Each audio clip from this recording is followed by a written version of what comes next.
ఏ యోగ్యత లేని నన్ను నీవు ప్రేమించినావు దేవా, ఏ అర్హత లేని నన్ను నీవు రక్షించినావు ప్రభు. ప్రార్థిద్దాం.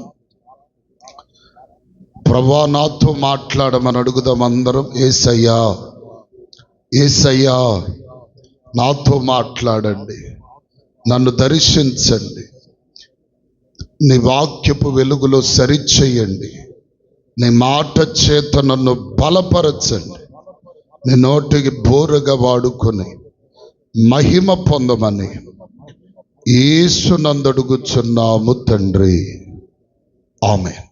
హల్లెలూయా చెప్పండి, హల్లెలూయా. ప్రియులారా, మరి ఈరోజు ఒక ప్రాముఖ్యమైన వర్తమానమును మీతో పంచుకోవాలని ఆశిస్తున్నాను. దేవుని సన్నిధిలో చాలా దినాల బట్టి దీని గురించి ఒక అవగాహన అనేకులకు తెలియపరచాలి, లేకపోతే కొంతమంది అయినా ఈ విషయాలు ఎరగగలగాలి అనే దృక్పథముతో ప్రియులారా ఆ వాక్యములన్నిటినీ ధ్యానిస్తూ వస్తున్నాను. అయితే దేవుని సన్నిధిలో ఈ వాక్యమునకు పెట్టబడినటువంటి పేరు ఏమిటి అంటే త్రిత్వ దేవుని జ్ఞానము. చెప్పండి అందరూ, ఏంటది? అది పెద్దగా చెప్పండి అమ్మా, తినలేదు ఎవరు? త్రిత్వ దేవుని జ్ఞానం. ఈ త్రిత్వ దేవుని జ్ఞానము ఈరోజు ప్రపంచములో ఉన్న ప్రతి క్రైస్తవుడు తెలుసుకోవాలి. ఎందుకంటే బైబిల్ గ్రంథములో మొదటి పేతురు పత్రికలో ఒక చక్కని మాట ఉంటుంది. మొదటి పేతురు పత్రికలో, ప్రియులారా, ఎవరైనను మిమ్మును, ఏమన్నా మాట చదవండి. మొదటి పేతురు పత్రిక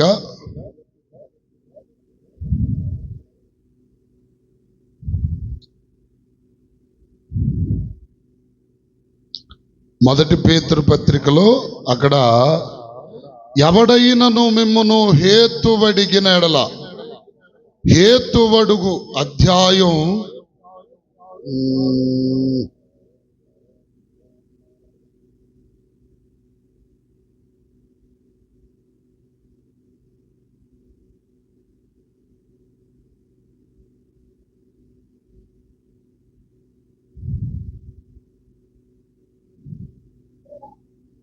3:15 చూడండి.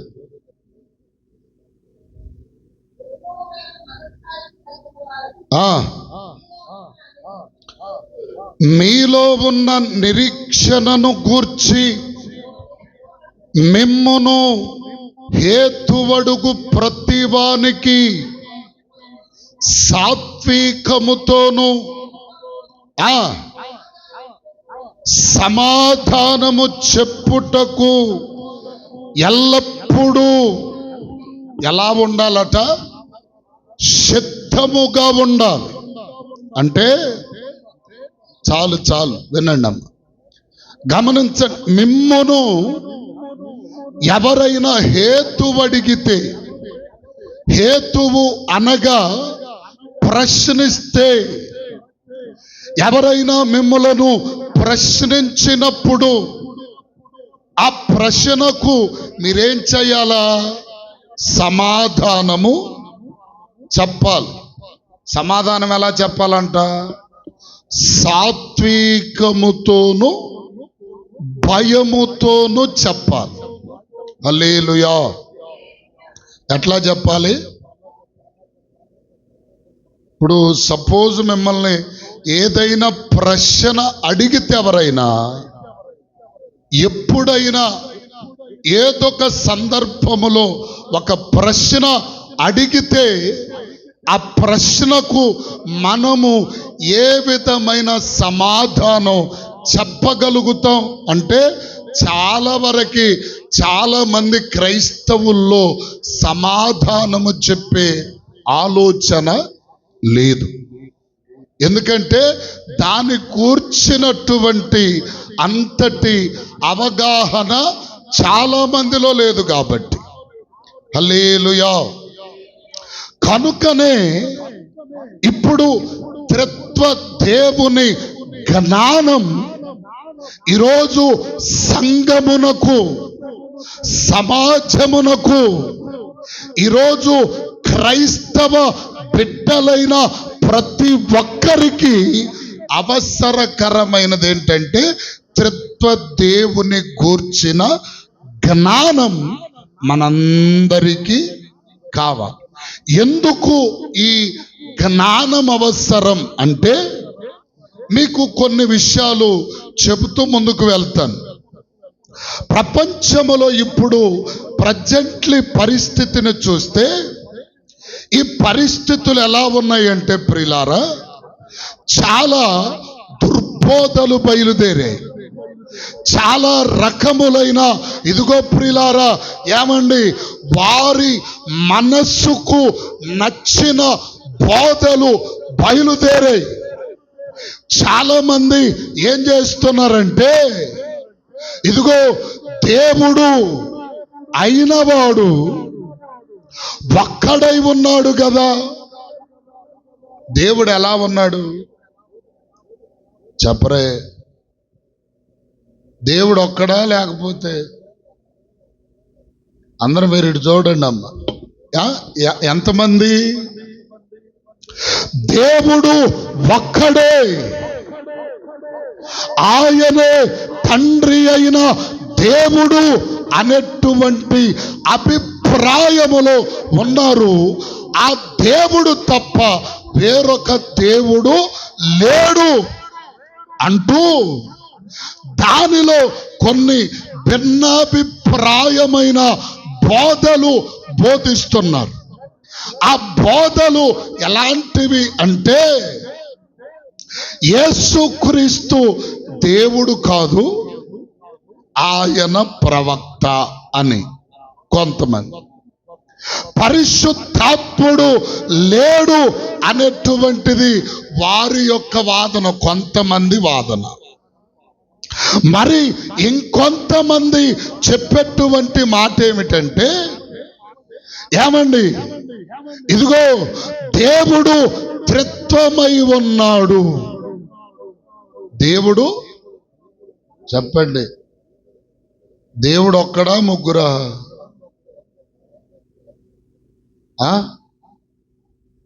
దేవుడు ఒక్కడా, ఇద్దరా, లేకపోతే ముగ్గురా? చెప్పరేమన్నమ్మా. ఒక్కడే దేవుడు కదా. దేవునికి స్తోత్రం చెప్పండి గట్టిగా. దేవుడు ఒక్కడే, దైవత్వము ఒక్కటే. ఇదిగో ప్రియులారా, దేవునిలో ఉన్నటువంటి ఇదిగో ఆ పరిస్థితిని మనం ఆలోచన చేస్తే ఆయన ఒక్కడై ఉన్నాడు, ఆది సంభూతుడై సర్వాంతరి యామి అయి ఆయన ఉన్నాడు అని ప్రారంభము నుండి మనం చెప్పుకుంటూ వస్తున్న మాటలివి. హల్లెలూయా. కానీ ప్రియులారా, ఇక్కడే చాలా మందిలో గందరగోళ వాతావరణములు కనిపిస్తూ ఉన్నాయి. అందుకని దేవుడు మాట్లాడుతూ చెప్పుతున్న ఒక సందర్భం ఏమిటంటే 9వ అధ్యాయం, ఇర్మియా పుస్తకం 9వ అధ్యాయం. రండి, ఇర్మియా పుస్తకం 9వ అధ్యాయం ప్రియులారా, 23, 24 చదవండి. జ్ఞాని చదువు. అతిశయింపకూడదు,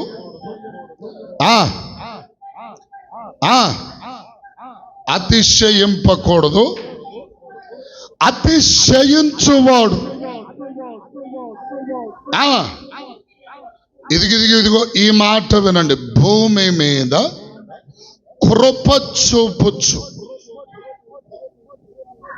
నీతి న్యాయములు జరిగించుచున్న యెహోవాను నేనేనని గ్రహించి, ఇది ఈ మాట నోట్ చేసుకోండి, నన్ను పరిశీలనగా తెలుసుకొనుటను బట్టియే. దేవునికి స్తోత్రం చెప్పండి, గట్టిగా చెప్పండి, హల్లెలూయా. ఇప్పుడు వాక్యము తెలియచేస్తున్న మాట ఏమిటంటే, ప్రతి వాడును దేవునిని ఎలా తెలుసుకోవాలంట చెప్పండి? దేవుణ్ణి ఎలా తెలుసుకోవాలి అంటే, దేవుడు చెప్పుతున్నటువంటి మాట ఏంటి అంటే, నన్ను పరిశీలనగా అంటే పరిశీలించి. ఏమండి, గుడ్డెత్తెల్లి చేలో పడినట్టు కాకుండా, అందరూ వెళ్తున్నారు నేను వెళ్తున్నానని కాకుండా, అందరూ తింటున్నారు నేను తింటున్నానని కాకుండా, అక్కడ ఏం కలగాలంట మనుషుల్లో? ఒక పరిశీలన, ఆత్మీకమైనటువంటి ఆలోచన కలగాలి. దేవుడు ఎలాంటివాడు? దేవునిలో ఉన్నటువంటి తత్వమేమిటి? దేవునిలో ఉన్న లక్షణములు ఏమిటి అనేటువంటి పరిశీలన మనకు అవసరం. స్తోత్రం చెప్తారు గట్టిగా. మొన్న ఒక ఆమె సాక్ష్యం చెప్తుంది. ఏంటా సాక్ష్యాలంటే, ఇప్పుడు కొన్ని సంఘాల్లో స్వస్థతలు, అద్భుతాలు, ఆశ్చర్య కార్యాలు చేస్తున్నారు కదా. మరి ఆమె ఏ సంఘానికి వెళ్ళిద్దో తెలియదు కానీ, దేవునికి స్తోత్రం ప్రియులారా, సాక్ష్యం చెప్పమని దైవజనుడు పిలిచాడు. పిలిస్తే వచ్చింది. మరి దైవజనురాలు మొత్తానికి వచ్చింది. చక్కగా ముసుకేసుకుందమ్మా, సాక్ష్యం చెప్పు అంటే, అందరికి వందనాలు. మరి సాక్ష్యం చెప్తుంది. ఏమనంటే, ఆమెకు ఒక కూతురుందట. ఆ కూతురికి వివాహం, మ్యారేజ్, ఎంగేజ్మెంట్ జరిగింది. ఎంగేజ్మెంట్లో ముందుగా మాట్లాడుకున్న మాటలు ఏంటంటే, అల్లుడు గారికి ఒక బ్రాస్లెట్ పెట్టాలి. అల్లుడు గారికి కట్నం కింద కొంత డబ్బు, బంగారం చైను, ఉంగరం, బ్రాస్లెట్ ఒకటి పెట్టాలి. మరి బ్రాస్లెట్ పెట్టాలంటే బ్రాస్లెట్ని ఏం చేయాలి? కొనుక్కోవాలి, డబ్బిచ్చి కొనుక్కోవాలి. సరే ఏమంట ప్రార్థన చేస్తా ఉందంట. ఏమని? ప్రభా, నా అల్లుడు గారికి మరి కట్నం ఎంత, మెళ్ళో చైన్ కావాలి, ఏలు కొంగరం కావాలి, మరి బ్రాస్లెట్ కూడా పెడతానన్నానయ్యా. అన్నిటికీ డబ్బు ఉన్నాయి కానీ బ్రాస్లెట్కి డబ్బు లేదయ్యా అని ప్రార్థన చేసిందంటే మహాతల్లి. ప్రార్థన చేస్తే ఆ ఉప్పల్ రోడ్లో వెళ్తుందంట. ఉప్పల్ అని ఉంది కదా హైదరాబాద్ దగ్గరలో. ఉప్పల్ రోడ్లో వెళ్తుంటే దారిలో ఒక బ్రాస్లెట్ పడిపోయి ఉందంట. దేవుడు పరలోకం నుండి కోసం మీ జమ్మడి పోను, నేను అనుకున్న నీ జమ్మడి పోను, ఆడెవడో జారిడుచుకుంటే దేవుడు ఇచ్చాడు. అది దేవుని గురించి తెలుసుకోవటం. కొంతమంది దేవుడు ఎలా ఇస్తాడు అంటే, ఒకరిది దోచి మరొకరికి ఇచ్చేవాడు కాదు. వచ్చేది ఎలా వస్తుంది? కష్టపడితేనో, అప్పు చేస్తేనో, ఏదో ఒక విధంగా ప్రార్థన చేశాం, దేవుడిచ్చాడు. అప్పుగాను, ఏదో ఒక విధంగా మాట సహాయంగాను ఇచ్చాడు, వచ్చిందని సాక్ష్యం చెబితే అది గొప్పతనంగా ఉండేది. ఈ మాయదారి సాక్ష్యాలన్నీ చెబుతున్నారు ఇప్పుడు టీవీల్లో, యూట్యూబ్లో. హల్లెలూయా.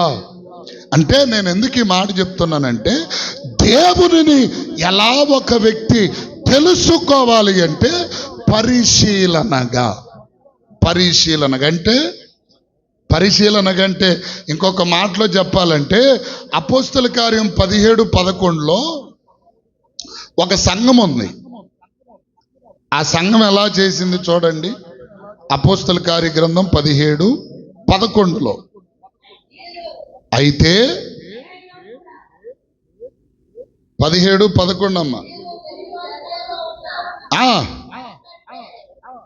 వీరు దెస్సలోనికలో ఉన్నవారి కంటే గనులై ఉండిరి గనుక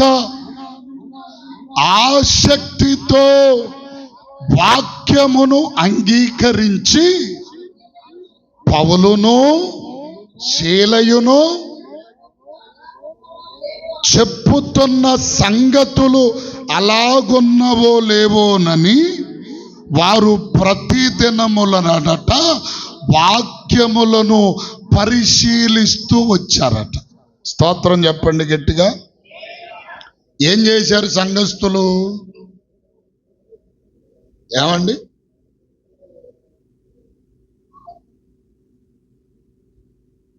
వాక్యమును అంగీకరించారు సరే, అక్కడ వారిని గురించి ఆ పౌలు చెప్తున్నటువంటి మాట ఏంటంటే, ఏమండి ఈ ప్రజలను గురించి ఏమండి అంటాడు, వీరు ఏథెన్సులో ఉన్నవారి కంటే, ఆ దెస్సలోనికలో ఉన్నవారి కంటే, ఏథెన్సు వారిని గురించి చెప్తూ వీరు దెస్సలోనికలో ఉన్నవారి కంటే గనులైన వారు. పౌలంతటి వాడు వాక్యం చెప్తుంటే, వాక్యం ఎవడో ఒకడు చెప్పాడు కదా, వినేశం కదా అనే ఆలోచనలు లేకుండా ప్రతిదినం వీళ్ళు ఏం చేస్తున్నారంట?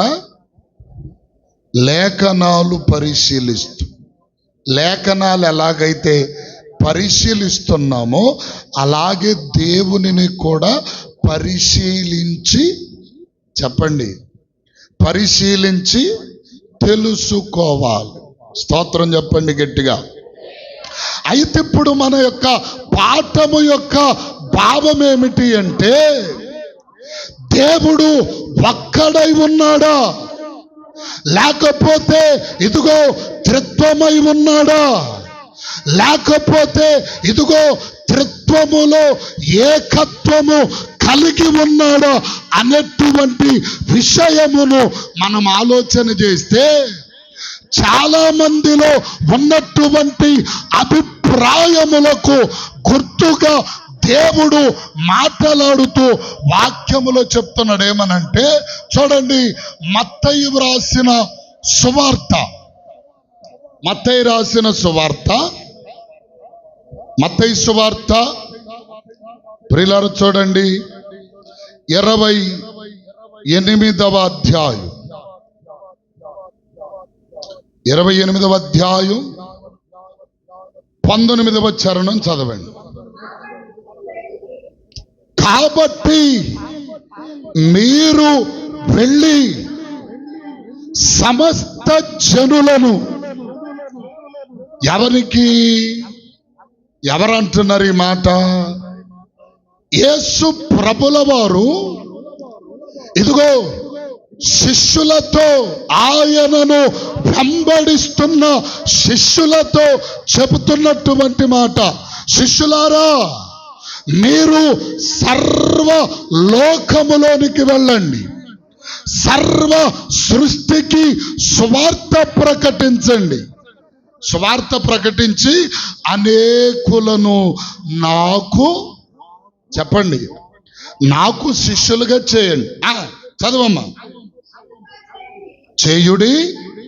చూడండి, తండ్రి యొక్కయు కుమారుని యొక్కయు పరిశుద్ధాత్మ యొక్క నామములోనికి బాప్తిస్మం ఇచ్చొచ్చు అన్నాడు. చాలమ్మా. స్తోత్రం చెప్పండి గట్టిగా. మీరు ఈ మాట చాలా జాగ్రత్తగా వినాలి. యేసు ప్రభుల వారు శిష్యులను పంపిస్తూ మీరు వెళ్ళి అనేకులను నాకు శిష్యులుగా చేయండి.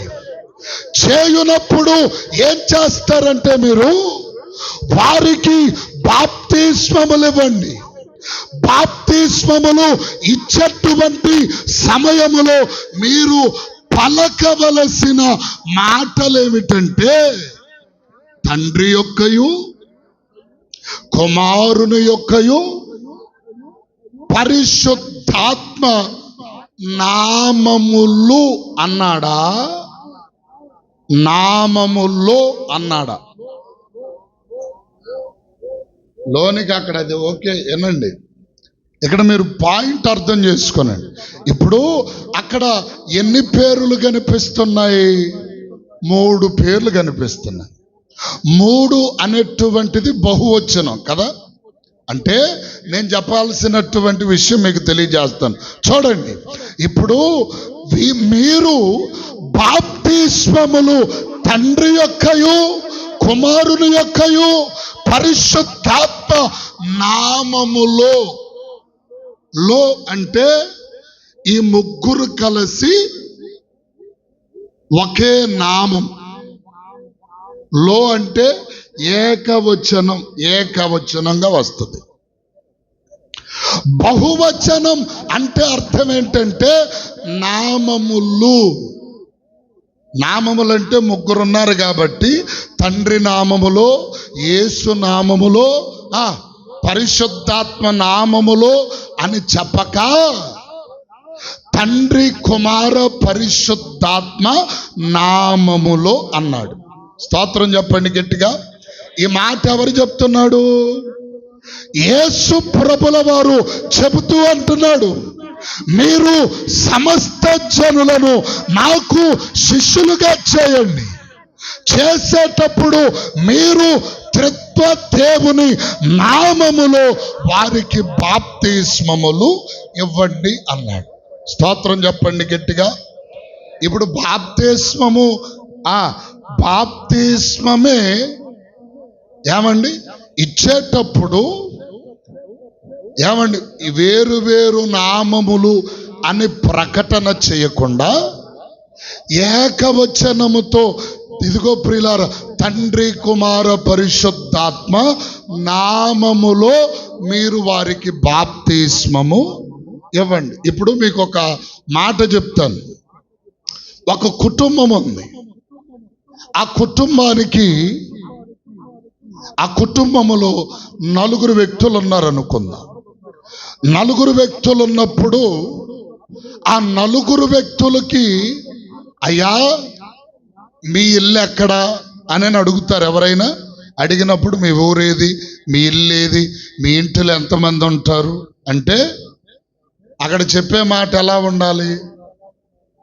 నా ఇల్లు అంటామా, మా ఇల్లు అంటామా, వాళ్ళ ఇల్లు అంటామా, ఎవరిల్లు అంటాం? నేను అన్న మాట అర్థమైందా? ఏమన్నాను? ఇప్పుడు నన్నే సపోజు నా పిల్లల్ని అడిగారు అనుకోండి, నా పిల్లలు ఏం చెప్పాలి? మా ఇల్లు పలాని, మా ఇల్లు అనేది రావాలి. నా ఇల్లు అంటే అక్కడ సపరేట్ కనపడుతుంది.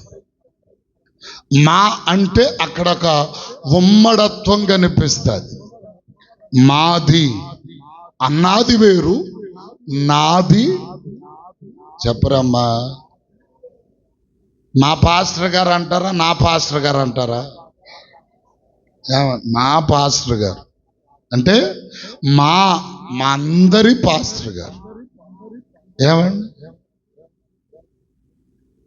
పాస్టర్ గారు అయినా లేకపోతే మా సంఘ పెద్దలని కానీ ఇంకొకటి ఏదైనా సరే మా అనే పదం రావాలి.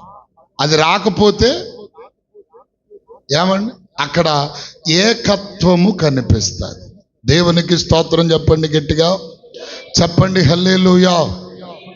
అయితే ప్రియులారు ఇప్పుడు గమనించాలి, ఇదిగో దేవుడు ఒక్కడై ఒక్కడై ఉన్నాడన్నటువంటి సంగతికి మనము ఆలోచించవలసిన ఇదిగో మంచి అద్భుతమైన ఆలోచన ఏమిటంటే దేవుడు ఒక్కడే. ఆ ఒక్కడిలోనే ఇదిగో ప్రియులారా ముగ్గురు వ్యక్తిత్వాలు, మూడు వ్యక్తిత్వాలు కనిపిస్తున్నాయి అని చెప్పటానికి ఎటువంటి సందేహము లేదండి. స్తోత్రం చెప్పండి గట్టిగా, చెప్పండి హల్లెలూయా. అంటే దేవుడు ఒక్కడే. అందుకనే దేవుని యొక్క వాక్యములో అంటాడు కదా, ఏమండి, నేను తప్ప వేరొక దేవుడు లేడు, మీకు ఉండకూడదు. ఆయనే దేవుడు. మరి ఆయనలో మూడు వ్యక్తిత్వాలు కలిగిన వాడై ఉన్నాడు. ఎలాగో కూడా అది చెప్పి నేను ముందుకు వెళ్తాను. ప్రియులారా, ఇప్పుడు ఒక లేకపోతే మన చర్చి వెనక మాల ఒక కాలువ ఉంది. ఆ కాలువలో నిండారులుగా నీళ్లు పారుతా ఉన్నాయి. నీళ్లు పారుతా ఉన్నప్పుడు ఆ నీటిని ఏం చేసామంటే ఒక డ్రమ్ములోనికి తోడాం. ఈ నీళ్ళు ఎక్కడే? డ్రమ్ములో నీళ్లు చెప్పండి. కాలువలో నీళ్లు. కాలువలో నీళ్ళేనా? ఈ డ్రమ్ములోకి వచ్చే నీళ్ళు ఎక్కడే? కాలువలో నీళ్లు. ఈ కాలువలో నీళ్లు డ్రమ్ములో పోసాం. డ్రమ్ములో పోసినటువంటి నీళ్లు మరలా మన అవసరతను బట్టి మనం ఏం చేసామంటే బిందెలోనికి తీసుకున్నాం. ఇప్పుడు ఈ బిందెలో నీళ్ళాడు చెప్పాలి అంటే కాలువలో నీళ్ళే డ్రమ్ములో పోసాం, డ్రమ్ములో నీళ్ళే బిందెలోకి తీసుకున్నాం. ఇంకా వాడుకోవటానికి అవసరానికి వాడుకునే విధంగా మనం ఏం చేస్తామంటే చెంబులోనికో గ్లాసులోనికో వాటిని తెస్తాం. ఈ నీళ్ళు ఎక్కడే అయ్యా అని అడిగారు అనుకో, ఎవరన్నా వచ్చి బాగా తాగాయో నీళ్లు బలేకుండా ఎక్కడే అన్నారు అనుకోండి, మా బిందెలో ఏంటి అంటావా? చెప్పండి, మా బిందెలో ఏంటి అంటారా? చెప్పరేమండి అమ్మా, ఏం చెబుతారు? సెటైర్ అంటారు. అది ఏమని, ఎక్కడేయండి నీళ్లు బలేకుండా అన్నారు అనుకోండి, చెంబులోయేనండి అంటాం అనుకో, అది సెటైర్ అంటారు. కాదండి, ఇదిగో నీళ్లు టేస్ట్గా ఉన్నాయి, తీపిగా ఉన్నాయి. ఎక్కడవి అంటే ఫలాని బావిలోవో లేకపోతే పంపులోవో లేకపోతే ఆ చెరువులోవో కాళ్ళలోవో అని చెప్పటానికి ఒక మాట ఉంటుంది. అట్లాగే తండ్రి ఒక ఇదిగో ప్రియులారా ఒక నదిగా మనకు కనిపిస్తే నదిలో ఉన్నటువంటి ఆ భాగమే ఇదిగో క్రీస్తుగా ప్రత్యేకపరచబడిన వాడై, అంటే దేవునికెట్టి మహిమ ఉన్నదో తండ్రికెట్టి మహిమ ఉన్నదో అట్టి మహిమ కలిగిన వాడై ఇదిగో యేసుక్రీస్తు ప్రభుల వారు ఈ భూలోకానికి వచ్చారు. అలాగే పరిశుద్ధాత్ముడు కూడా ఇదిగో ఆ తండ్రిలో నుండి వేరుపరచబడి, తండ్రికెట్టి మహిమ ఉన్నదో వీరు కూడా అట్టి మహిమ కలిగిన వారై ఉన్నారు. స్తోత్రం చెప్పండి గట్టిగా, చెప్పండి హల్లెలూయా. గమనించండి ప్రియులారా, అందుకనే కొరింథీయులకు రాసిన 2వ పత్రికలోనికి రండి. చూడండి, నేను ఈ వారం కొన్ని మాటలు మీకు తెలియజేసి రేపు వచ్చేవారు పూర్తి వివరణ మీకు తెలియచేస్తాను. 2వ కొరింథీయులకు రాసిన పత్రిక ప్రియులారా 13వ అధ్యాయం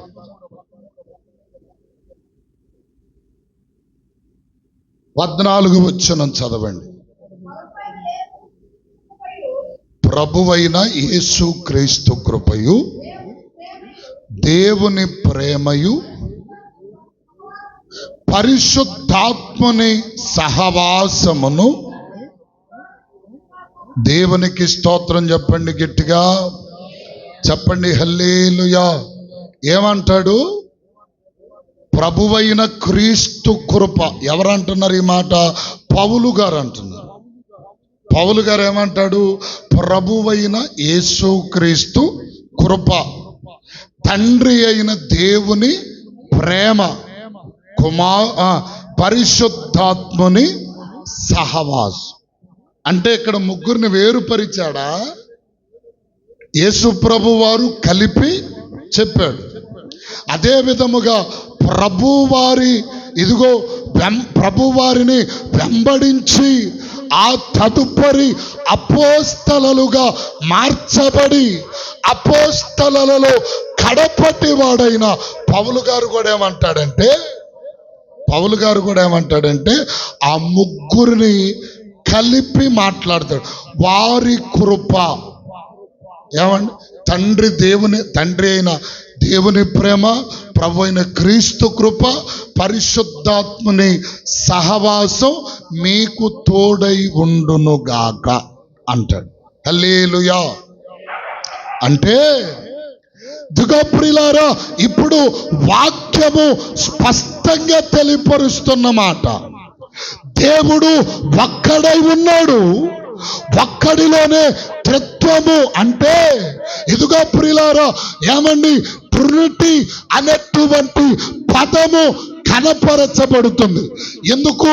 ఇంకా మనం కొంచెం ముందుకు వెళ్తే చాలా మంది ఏమంటున్నారంటే యేసు ప్రభు వారు 2025 సంవత్సరముల క్రితకాలం వచ్చిన వాడండి అంటాడు. యేసు ప్రభు వారు చెప్పండి 2025 సంవత్సరాల క్రితం వచ్చిన వాడండి అంటే ప్రభు ఏం చెప్తున్నాడు? యోహాను సువార్తలో చూడండి 8వ అధ్యాయం 58వ వచనం. యోహాను సువార్త. అబ్రహాము పుట్టక మునుపే నేను ఉన్నానని. దేవునికి స్తోత్రం చెప్పండి గట్టిగా. ఎప్పుడున్నాడంట? అబ్రహాము, యేసుక్రీస్తు ప్రభుల వారు 2000 సంవత్సరముల క్రితనాటి వాడేనయ్యా. ఆయన తండ్రితో సమానత్వం లేదు, ఆయనకు తండ్రికి ఎటువంటి సంబంధం లేదు అని చాలా మంది అనుకుంటూ ఉంటారు. కానీ ప్రభు ఏం చెప్తున్నాడు? అబ్రహాము కంటే ముందే నేనున్నాను. అబ్రహాము కంటే ముందే నేను ఉన్నానంటే అబ్రహాముకును యేసుక్రీస్తు ప్రభుల వారికి ఎంత తేడా ఉందో తెలుసా? ఎన్ని సంవత్సరాలు డిఫరెన్స్ ఉందో తెలుసా? యేసు ప్రభు పుట్టుకకు అబ్రహాము పుట్టుకకు ఎన్ని సంవత్సరాలు తేడా అంటే ఇంచుమించుగా 2000 సంవత్సరములకు పైగా తేడా ఉంది.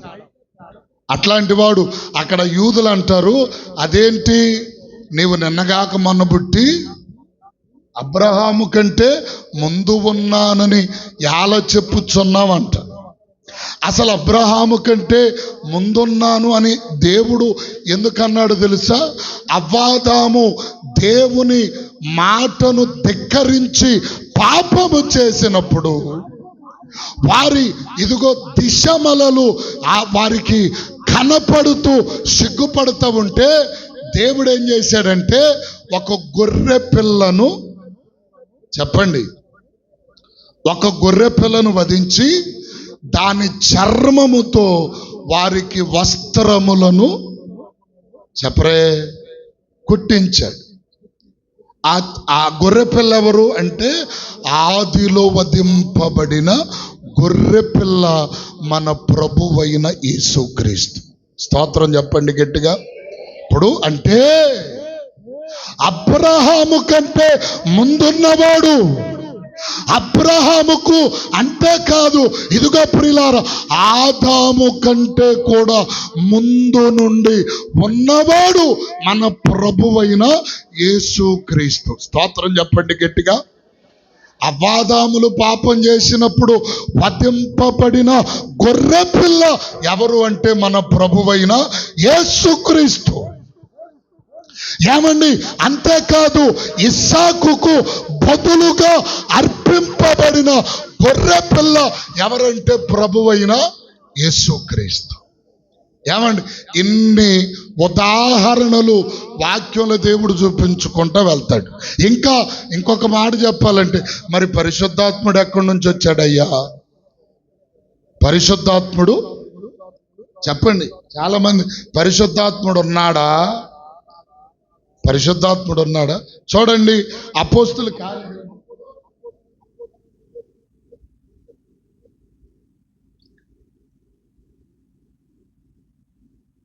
అపోస్తుల కార్యగ్రంథం దయచేసి 19. అపోల్లో కొరింథీలోనున్నప్పుడు జరిగినదేమనగా, పౌలు పై ప్రదేశములలో సంచరించుచు ఎఫెసునకు వచ్చి చూచి, మీరు విశ్వసించినప్పుడు పరిశుద్ధాత్మను పొందారా? వారిని అడిగారంట. వారు మేము వినలేదు, అసలు మాకు తెలియదు. పరిశుద్ధాత్ముడు ఉన్నాడా లేడా? చెప్పండి, ఉన్నాడా లేడా? చాలా మంది లేడే. పరిశుద్ధాత్ముడు ఏడున్నాడు? పరిశుద్ధాత్ముడు ఏడున్నాడు? లేడే అనే మాటలు చాలా మంది. ఇప్పుడు వీళ్ళెవరు అంటే బాప్తిస్మమిచ్చు యోహాను యొక్క శిష్యులు. పౌలు అంగి వేసుకొని ఆ ప్రియులారు అక్కడ ఎఫెసునకు వెళ్ళాడు. ఎఫెసునకు వెళ్ళేసరికి ఈ యోహాను శిష్యులు కనపడ్డారు.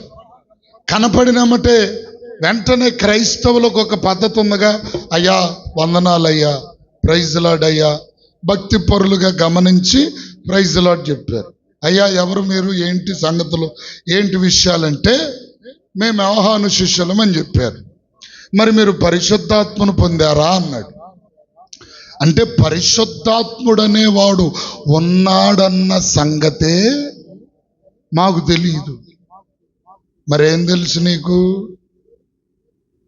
ఏం తెలుసు? చాలా మంది పరిశుద్ధాత్ముడు యేసుక్రీస్తు ప్రభుల వారు ఉన్నారన్న సంగతి చాలా మంది మర్చిపోయారు. యెహోవా సాక్షులని ఆ చెబ్రోలు ప్రాంతంలో ఉన్న యేసు ప్రభువుని నమ్మరు అసలు. వాళ్ళు యెహోవాను మాత్రమే, యెహోవా తప్ప వేరొక దేవుడు లేడంటారు.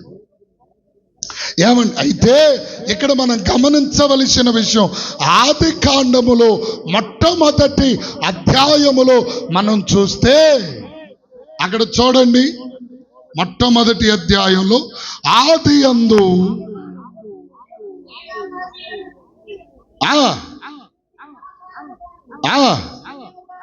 ఉండెను, కమ్మి ఉండెను. ఏంటదంట? ఏ ఆత్మ? అదేంటది? అది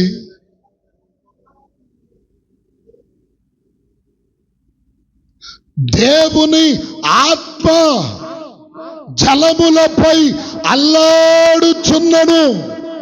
అంటే దీనికి కూడా కొన్ని భావాలు యాడ్ చేస్తూ కొంతమంది ఏం చెప్తారు తెలుసా? దీనికి కూడా కొంతమంది కొన్ని భావాలు యాడ్ చేస్తూ ఏమని చెప్తారంటే, ఏమండి, దేవుడు ఆత్మయ్య ఉన్నాడు, ఆయనకు రూపం లేదు కనుక ఆ ఆత్మయ్య ఉన్న దేవుడే చెప్పరే జలములపై ఆయన ఆత్మ అల్లాడుతుంది. ఇప్పుడు ఈ విధానములోనికి వస్తే అపోస్తల కార్యగ్రంథము 5వ అధ్యాయములో 3-4 వచనాల్లో పేతురు గారు అంటాడు, చూడండి, అననయ్య ఈ భూమి వెలలో కొంత దాచుకొని పరిశుద్ధాత్ముని ఎవరిని మోసపుచ్చుతున్నాడంట? పరిశుద్ధాత్మ దేవునిని మోసపుచ్చుచున్నాడు. ఏమండి? పరిశుద్ధాత్మ దేవుని మోసపుచ్చుచున్నావు. సాతానుడు నీ హృదయమును ఎందుకు ప్రేరేపించెను? నీదే కదా. ఆమెను పిమ్మట ఉండలేదా?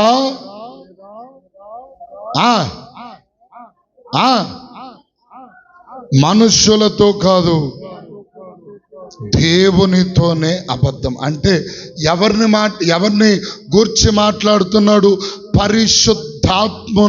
పరిశుద్ధాత్మ దేవుని గురించి మాట్లాడుతున్నాడు. పరిశుద్ధాత్ముడు ఉన్నాడన్న సంగతే కొంతమందికి తెలియలేదు.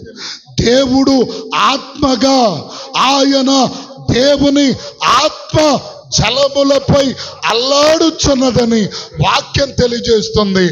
ఆ పరిశుద్ధాత్మనే ఇప్పుడు అననీయ సప్ఫీరాలు ఏం చేస్తున్నారు?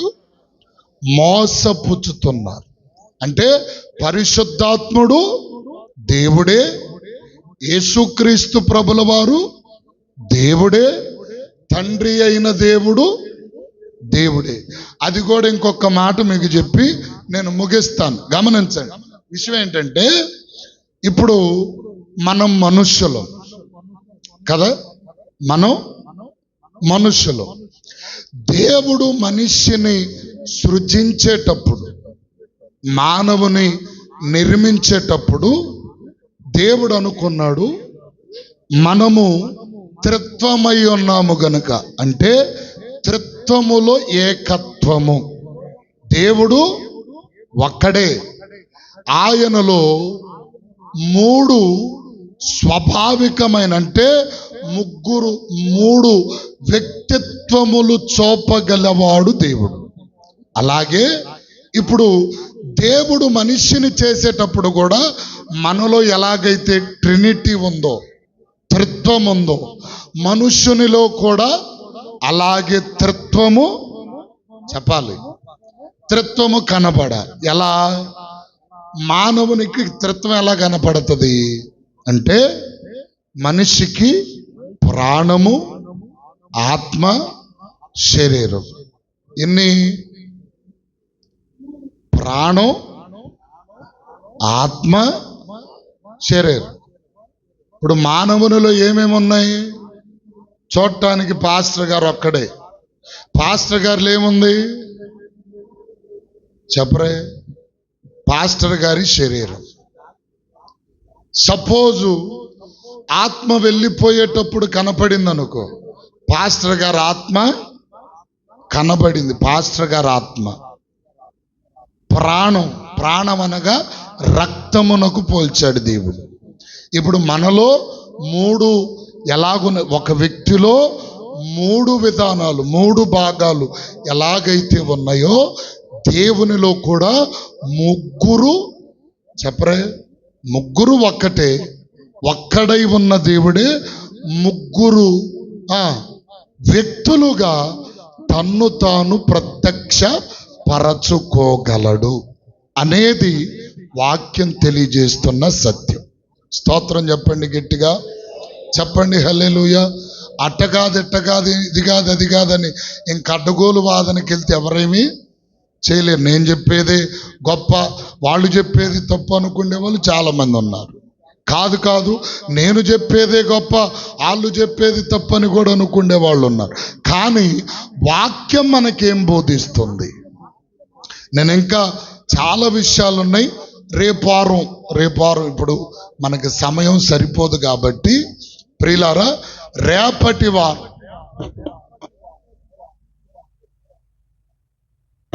ఏమండి, ఇప్పుడు అలాగున దేవుడు ఒక్కడే, ఆ ఒక్కడిలోనే యేసుక్రీస్తు ప్రభుల వారు ఉన్నాడు.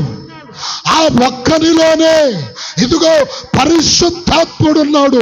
అందుకనే యేసుక్రీస్తు కూడా మాట్లాడుతూ ఏమంటాడంటే, ఏమండి, ఇదిగో ఆయనతో సమానముగా, చెప్పండి, ఆయనతో సమానముగా ఉండుట విడిచిపెట్టకూడని భాగ్యమని దేవుడు ఎంచుకున్నాడంట.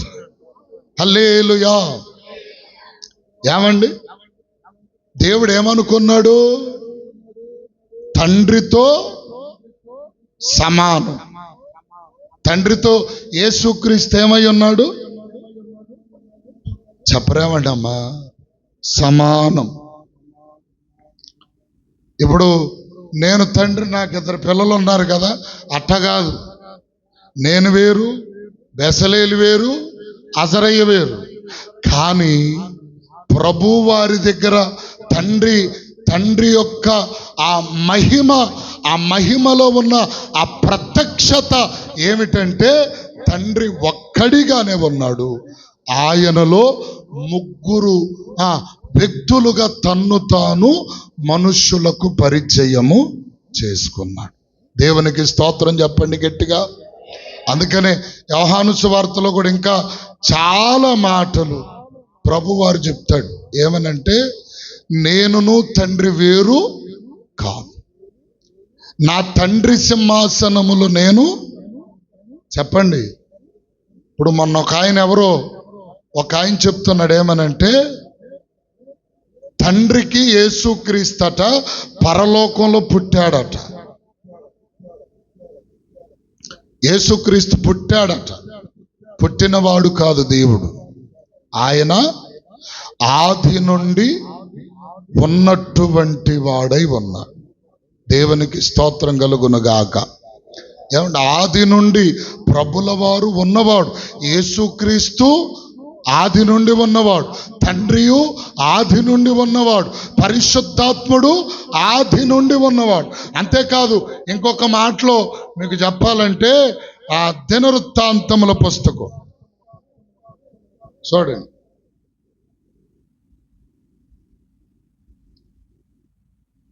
ఈ మాట కూడా చెప్పి నేను ముగిస్తాను. 24 అనుకుంటా, 2వ దినవృత్తాంతాలు.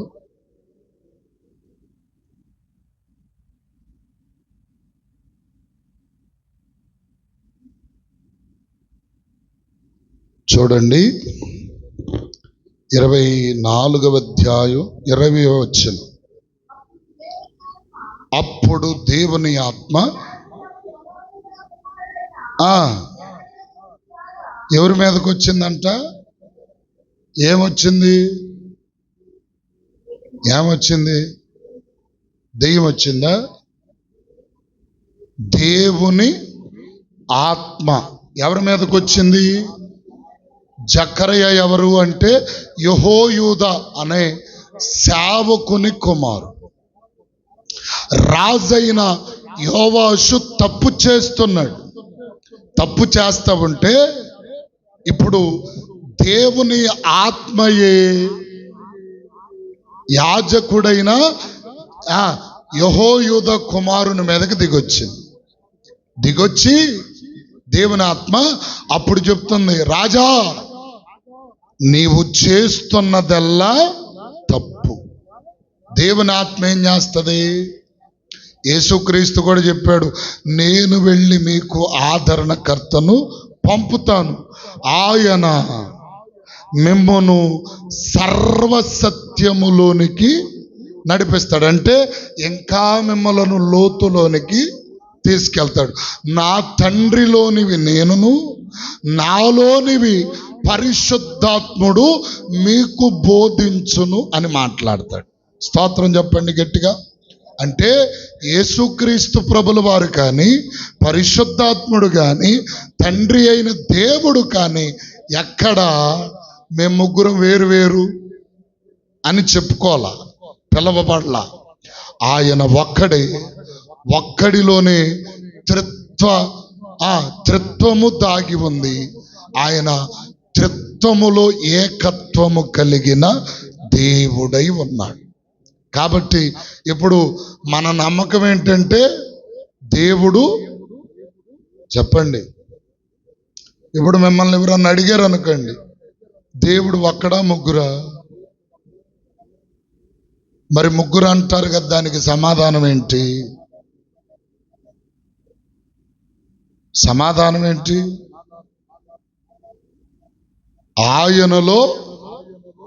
ఆయన ఒక్కడే, కానీ ఆయన ముగ్గురుగా మానవులకు ప్రత్యక్షపరచుకున్నాడు. దేవునికి స్తోత్రం కలుగునుగా. అంటే తండ్రిగాను, కుమారునిగాను, పరిశుద్ధాత్మనిగా. ఈ ముగ్గురులో కూడా ఉన్న ప్రాముఖ్యమైన విషయం ఏంటంటే, ఆదాము దేవునితో కోల్పోయిన సంబంధం, ఆదాము తండ్రి అయిన దేవునితో కోల్పోయిన సంబంధం మరలా ఈ మానవ జాతికిని దేవునికిని తెగిపోయిన బంధాన్ని కలపటానికి ప్రభు అయిన యేసుక్రీస్తు బలియాగము ద్వారా మనలను తండ్రితో సమాధానపరిచాడు.